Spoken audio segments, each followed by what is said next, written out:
Assalamualaikum warahmatullahi wabarakatuh. Sebelumnya yang terhormat kepada Bu Nur Atisya Septiani, SPD, selaku Guru Ekonomi, perkenalkan nama saya Yuni Narsirin Ibadia dari kelas 12 IPA 2. Di sini saya akan mempresentasikan ulang versi saya mengenai persamaan dasar akuntansi dari PPT Bu Nur Atisya Septiani. Persamaan dasar akuntansi. Yang pertama, persamaan dasar akuntansi didefinisikan sebagai menggambarkan pengaruh transaksi keuangan terhadap posisi keuangan perusahaan yang meliputi harta atau aset dengan sumber dananya. Lanjut, misalkan ada sebuah perusahaan. Sebuah perusahaan ini contohnya mempunyai uang sebesar 200 juta. Sumber dananya ini dari mana? Dari perusahaan itu sendiri. Maka dari cash atau dari uangnya tersebut itu mempunyai uang 200 juta milik perusahaan. Kemudian ada contohnya mobil. Mobil ini sumber dananya dari mana? Sumber dananya ini ada dua, yaitu dari pemilik perusahaan, yang kedua dari utang dealer bank. Nah, dibagi dua. Dari pemilik perusahaan 50 juta dan dari utang dealer bank ini 100 juta. Maka keduanya memiliki 150 juta. Selanjutnya ada pun peralatan, contohnya seperti komputer ataupun laptop. Misalkan kita hargakan 20 juta, maka itu sumber dananya dari utang ke toko Galaxy. Rumus persamaan akuntansi. Rumus persamaan akuntansi ini bisa kita peroleh, yaitu harta atau aset sama dengan liabilitas. Ataupun kita bisa sebut dengan harta atau aset ini sama dengan modal atau ekuitas. Kita bisa rinci juga menggunakan, yaitu utang ditambah modal sama dengan harta. Lanjut kita ke unsur-unsur persamaan dasar akuntansi. Yang pertama ada harta atau aset atau aktiva. Semua yang dimiliki perusahaan yang dapat dinilai dengan uang. Contohnya diantaranya itu apa aja? Ya, diantaranya itu ada kas, ada tanah, ada bangunan, wesel tagih, piutang usaha, peralatan, perlengkapan, dan yang terakhir adalah beban dibayar muka. Lanjut, kita yang kedua itu ada utang, kewajiban, atau bisa disebut dengan liabilitas, yaitu merupakan kewajiban perusahaan kepada pihak lain akibat transaksi yang terjadi di masa lampau yang harus dibayar atau dilunasi secepat mungkin. Lanjut, kita ada modal atau ekuitas. Modal atau ekuitas ini merupakan hak pemilik perusahaan atas kekayaan atau aset perusahaan. Lanjut, kita beralih ke akun-akun yang mempengaruhi modal. Di sini ada 3, mari kita jelaskan. Yang pertama yaitu pendapatan. Pendapatan ini merupakan peningkatan ekuitas pemilik diakibatkan oleh proses penjualan barang ataupun jasa kepada konsumen. Yang kedua yaitu beban. Beban ini merupakan aset atau jasa yang digunakan dalam proses menghasilkan pendapatan. Nah, yang ketiga adalah prive. Prive ini adalah kayak sesuatu yang diambil oleh keperluan pribadi, ya. Lanjut, kita ada pengelompokan akun. Pengelompokan akun ini diantaranya itu ada akun real, akun harta, akun modal, kemudian ada akun nominal, akun pendapatan, dan akun beban. Lanjut, kita analisis transaksi persamaan dasar akuntansi. Ketika kita menganalisis transaksi, setiap transaksi keuangan yang terjadi akan mempengaruhi sedikitnya 2 jenis akun, ya. Jadi kita bisa bayangkan bahwa menganalisis transaksi itu pasti mempengaruhi sedikitnya minimal 2 jenis akun. Lanjut, penggolongan akun. Penggolongan akun di sini ada harta dan ada utang. Kemudian kita ke harta dulu ya. Harta ini mempengaruhi kas, tanah, bangunan, peralatan, perlengkapan, piutang usaha, dan wesel tagih. Daripada itu kita ke utang. Utang ini diantaranya yaitu utang usaha, wesel bayar, beban yang harus dibayar, kemudian pendapatan yang diterima di muka, utang bank, dan utang hipotek. Kemudian ada modal atau ekuitas ini diantaranya yaitu investasi, pendapatan, beban, dan prive. seperti yang tadi kita bilang, yaitu pendapatan atau keperluan yang diambil oleh pribadi. Kita masuk ke analisis transaksi. Kita mempelajari ini langsung supaya kita bisa mudah membayangkan transaksi itu bagaimana. Yuk mari kita baca. Pada tanggal 2 Desember 2019, Nugroho memulai sebuah toko kelontong dengan nama Pagi Malam untuk modal awal.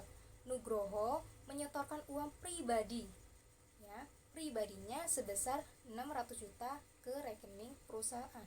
Nah, dari sini kita bisa mengetahui bahwa ini merupakan modal awal, di mana kas atau aset, ya, itu akan bertambah menjadi 600 juta rupiah. Dan sedangkan yang ekuitas ini juga akan bertambah, ya, menjadi 600 juta rupiah. Jadi gampang ya, kalau modal awal itu kas dimasukkan dan modal dimasukkan karena mereka akan membuat modal awal. Lanjut, pada tanggal 5 Desember 2019 ini dibeli perlengkapan secara kredit sebesar 2 juta rupiah dari toko Tiga Saudara. Maka dari itu dibeli perlengkapan secara kredit. Artinya ada transaksi akun utang, ya, di mana perlengkapan akan bertambah menjadi 2 juta rupiah, sedangkan utang juga akan bertambah menjadi 2 juta rupiah. Dari sini kita dapat menyimpulkan bahwa kas yang masih merupakan nominal 600 juta rupiah, sedangkan perlengkapan juga 2 juta rupiah, utang juga 2 juta rupiah, ekuitas juga 600 juta rupiah. Di sini kita terterakan di tempat saldo baru. Di tempat aset 600 juta rupiah dari kas ditambah 2 juta rupiah dari perlengkapan dinominalkan atau dijumlahkan menjadi 602 juta rupiah.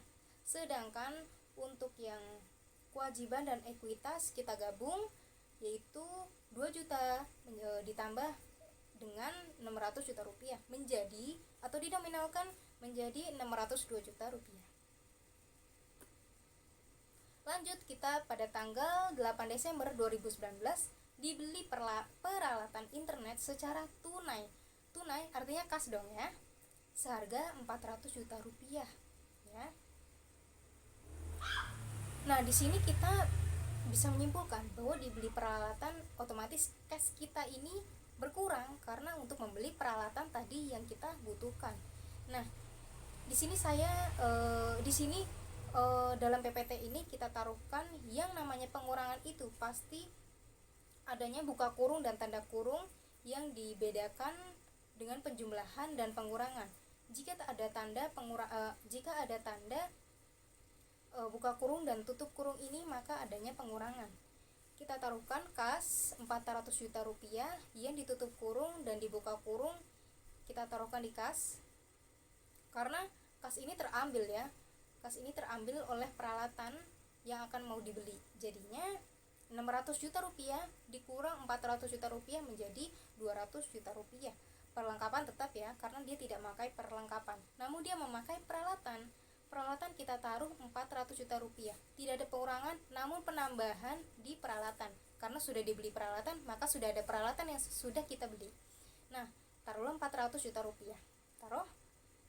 Lanjut, kita kewajiban dan ekuitas tidak ada akunnya karena dia tidak meliputi kewajiban atau utang ataupun ekuitas modal.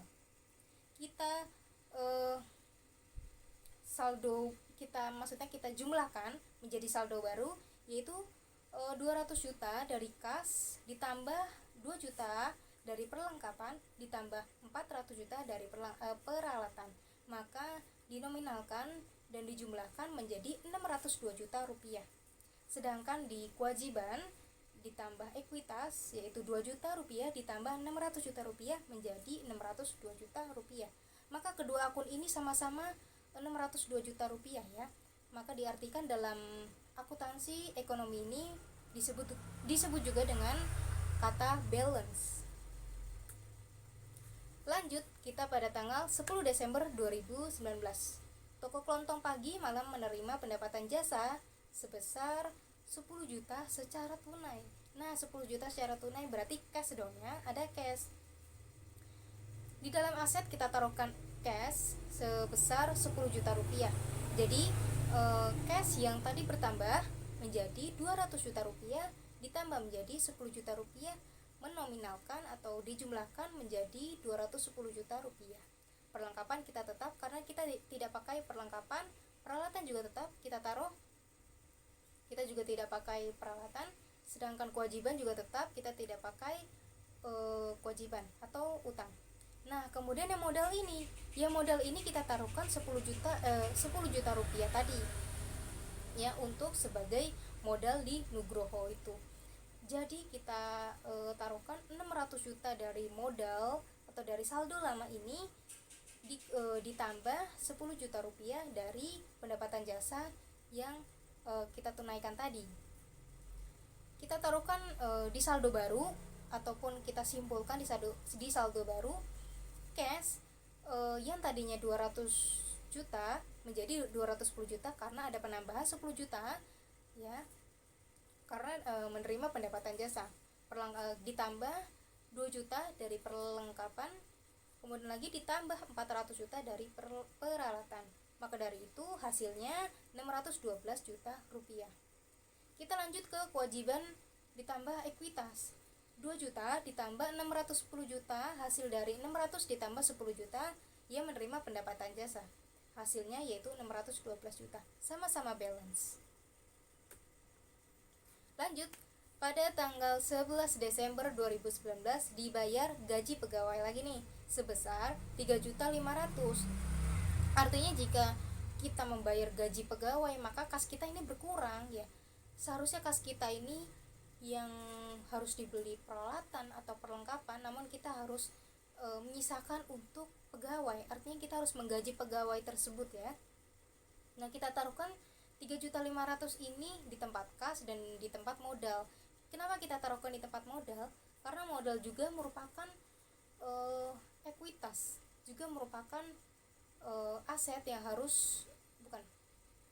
merupakan modal yang biasanya kita beli untuk peralatan ataupun untuk perlengkapan, maka ini kita kurangkan menjadi 3.500.000 karena membayar gaji pegawai.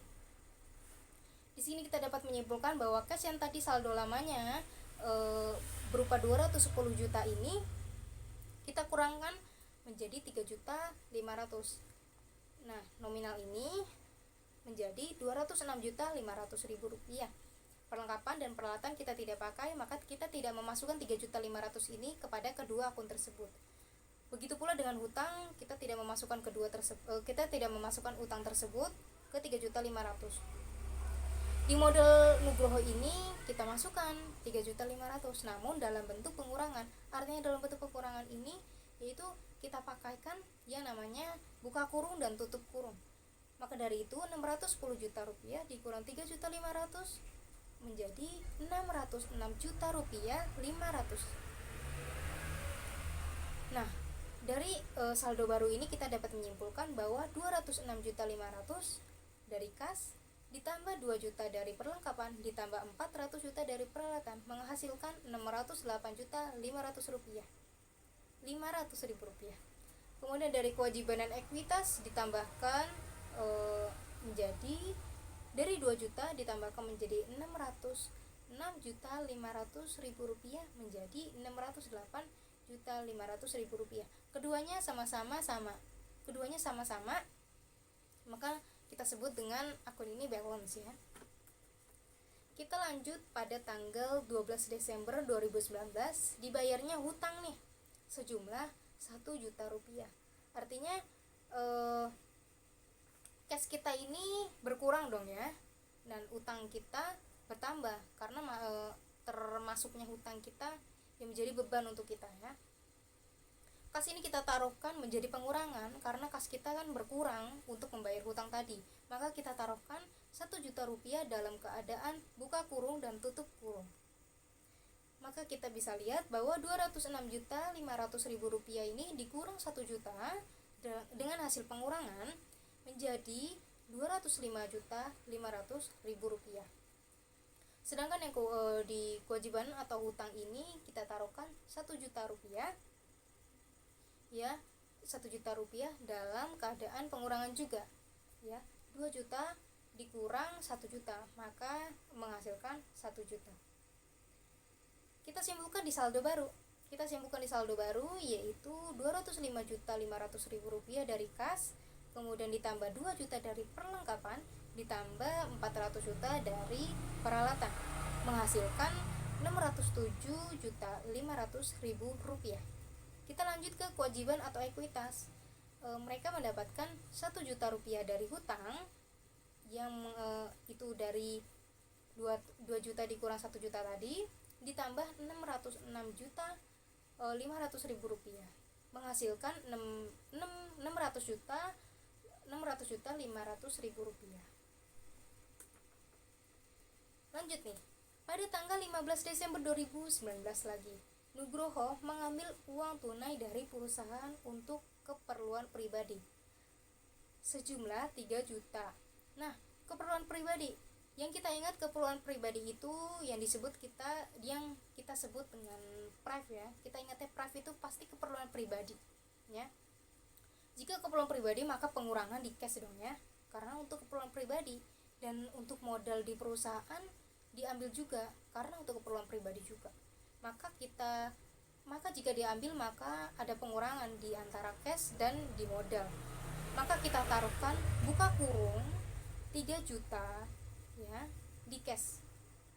Jadi saldo lama dari 205.500.000 dikurang 3 juta menghasilkan 202.500.000. Perlengkapan dan peralatan serta utang kita tidak pakai karena tidak ada akun yang mempengaruhi ketiga tersebut. Kemudian ada modal Nugroho yang saldo lama awalnya sebesar 606.500.000 rupiah dikurang 3 juta rupiah menghasilkan 603.500.000 rupiah. Kita simpulkan di saldo baru, 202.500.000 rupiah dari cash ditambah perlengkapan 2 juta ditambah peralatan 400 juta menghasilkan 604.500 rupiah. 604.500 rupiah. Dan untuk kewajiban dan ekuitas kita tambahkan 1 juta ditambah 603.500, hasilnya 604.500.000 rupiah. Kedua akun tersebut sama-sama balance bukan? Nah, dari sini kita bisa menyimpulkan dari tanggal 2 sampai tanggal 15 Desember tadi, kita juga bisa menyimpulkan dengan bagan yang seperti ini ya. Bagan seperti ini juga mempermudah kita juga tanpa harus satu-satu seperti tadi ya. Bagan seperti ini jauh lebih mudah dan jauh lebih simpel karena kita bisa mengetahui nominalnya secara langsung dan harga secara langsung. Baik, itulah hasil dari presentasi penjelasan saya dari PPT Bu Nur Atisyah yang sudah saya jelaskan. Semoga bermanfaat dan semoga menjadi pembelajaran untuk memulai transaksi di kegiatan bisnis dalam bidang ekonomi. Mohon maaf ada kesalahan kata dan ada kekurangan yang saya ucapkan. Mohon maaf. Wabillahi taufiq wal hidayah. Wassalamualaikum warahmatullahi wabarakatuh. Sekian.